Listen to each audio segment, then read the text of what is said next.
BS second year history paper 2 की इस कक्षा में आप सब विद्यार्थियों का स्वागत है।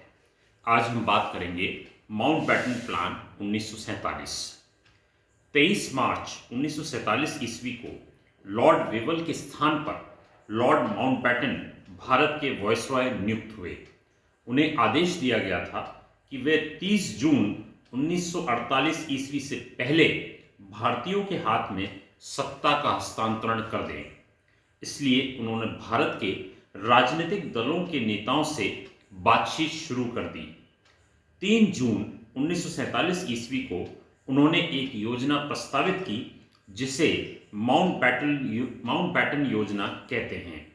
इसे प्रकाशित करने से पहले ही उन्होंने कांग्रेस, मुस्लिम लीग और सिख नेताओं से परामर्श कर लिया था। माउंटबेटन योजना और भारत का विभाजन।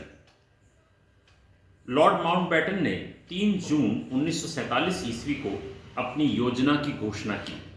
इस योजना द्वारा ब्रिटिश सरकार को दो स्वतंत्र राज्यों में विभाजन किए जाने का प्रावधान किया गया। देश के विभाजन का अनेक नेताओं ने विरोध किया। देश के विभाजन को अखिल भारतीय कांग्रेस समिति ने भी सर्वसम्मति से स्वीकार नहीं किया। माउंटबेटन योजना की मुख्य सिफारिशें, main recommendations of the Mountbatten plan. पहला, ब्रिटिश सरकार शीघ्र ही भारत का शासन जनता द्वारा निर्वाचित सरकार को सौंपने के लिए इच्छा रखती है। दूसरा, वर्तमान संविधान निर्मात्री सभा के कार्य में किसी भी प्रकार की बाधा उपस्थित करने की इच्छा सरकार की नहीं है। तीसरा, वर्तमान संविधान निर्मात्री सभा द्वारा निर्मित संविधान को देश में उन भागों में क्रियान्वित नहीं किया जाएगा जो इसको स्वीकार नहीं करेंगे। चौथा, सिंध की विधानसभा को अपने प्रदेश के लिए निर्णय करने का अधिकार दिया गया। पांचवा, उत्तर पश्चिम सीमा प्रांत के विषय में निर्णय जनमत संग्रह के द्वारा किया जाएगा। छठा, देशी रियासतों के संबंध में उसी योजना तथा व्यवस्था को स्वीकार किया जाएगा जिसका उल्लेख मंत्रिमंडल योजना में किया गया था।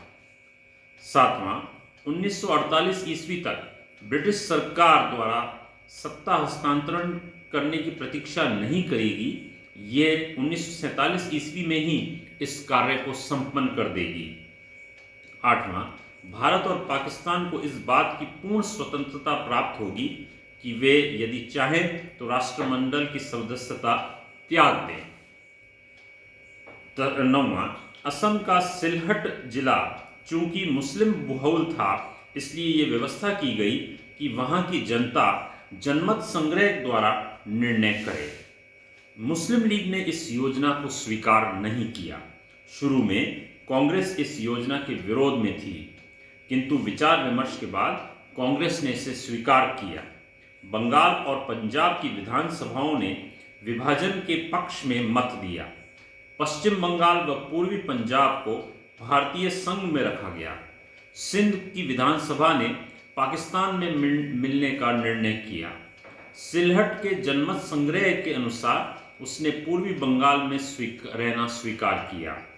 बलूचिस्तान ने पाकिस्तान में मिलना स्वीकार किया। धन्यवाद विद्यार्थियों।